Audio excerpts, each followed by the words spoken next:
Scope of the environment studies. Every organism derives its material of its requirement from the environment. The organism survives because it gets steady supply of essential material from the environment. It generates waste during its process of survival and therefore efficient removal of the waste generation is required for maintaining favorable conditions for its existence and development. Her organisms जो भी material उसको ज़रूरत होती है वो उसे environment से ही मिलता है। इसी इन्वायरमेंट से वो हर ज़रूरतें पूरी करता है और इस ज़रूरतें पूरा करने के बाद उसमें वह वेस्ट भी जनरेट करता है। वेस्ट जनरेशन का उसे रिमूवल बहुत ज़रूरी होता है ताकि एक फेवरेबल कंडीशंस डेवलप हो सके, ताकि जो ऑर्गेनिज्म है आराम से जी सके। During the process of development the degradation of environment takes place. The degradation of environment has become a serious problem for the existence of human being.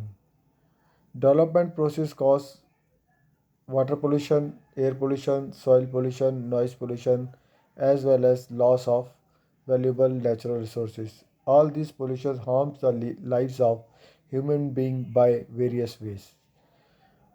जब इंसान डेवलपमेंट करता है तो इन्वायरमेंट का डिग्रेडेशन होता है।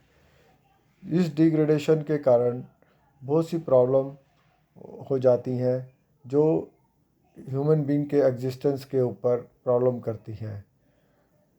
इसीलिए जो है इन्वायरमेंट में जब डेवलपमेंट प्रोसेस होता है तो वाटर पोल्यूशन होता है, एयर पोल्यूशन होता है, सॉइल पोल्यूशन, नॉइस पोल्यूशन और नेचुरल रिसोर्सेज ख़त्म होती हैं। ये सब पोल्यूशंस इंसान की ज़िंदगी को बहुत ही तरीके से नुकसान पहुंचाते हैं। इन्वायरमेंट प्रॉब्लम्स को अंडरस्टैंड करने के लिए बहुत सारी नॉलेज की ज़रूरत होती है। इन्वायरमेंट जो है वो एक सिंगल सब्जेक्ट नहीं है, ये जो है एक काफ़ी सब्जेक्ट्स, बहुत सारे सब्जेक्ट्स का मिला हुआ सब्जेक्ट्स है, ना कि बहुत सारे सब्जेक्ट्स, इसमें सारे बहुत सारी स्टडीज़ इन्वॉल्व हैं। और इसको ये सब बहुत सारी, जैसे एग्जांपल के तौर पे देखें, it includes biology, geology, chemistry, physics, engineering, sociology, health science, anthropology, economics, statistics and philosophy. ये सब चीज़ें इसको ज़रूरत इन्वायरमेंट स्टडीज़ में ज़रूरत पड़ती है।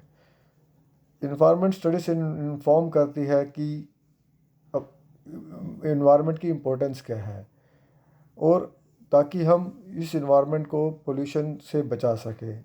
इन्वायरमेंट इशू आजकल इतने बढ़ गए हैं कि इंसान का इस पृथ्वी पर रहना बहुत मुश्किल हो गया है।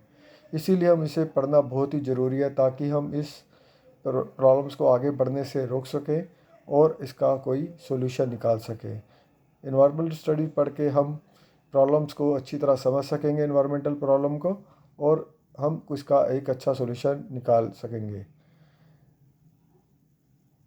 जो इन्वायरमेंटल स्टडीज़ है वो हमें इंफॉर्मेशन देती है, नेचुरल रिसोर्सेज के बारे में इंफॉर्मेशन देती है, इकोसिस्टम्स, बायोडाइवर्सिटी और इसके कंजर्वेशन के बारे में जानकारी देती है। इन्वायरमेंट स्टडी हमें pollution, social issues, human population और इन्वायरमेंट के बारे में भी जानकारी मिलता है।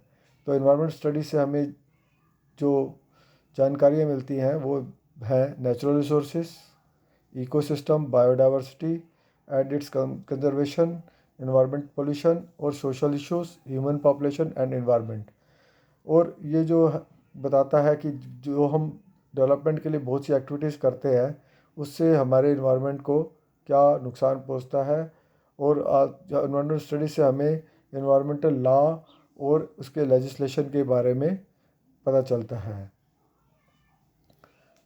तो हमें ये जानकारी, हम ये जान गए हैं कि इन्वायरमेंटल स्टडीज़ में कि इन्वायरमेंटल स्टडीज़ जो, अगर इन्वायरमेंट को अंडरस्टैंड करना है तो हमें बहुत ही सब्जेक्ट्स और बहुत ही डिसिप्लिन्स की जानकारी होनी चाहिए, तभी हम इस इन्वायरमेंट को प्रॉपर स्टडी कर पाएंगे। Thank you.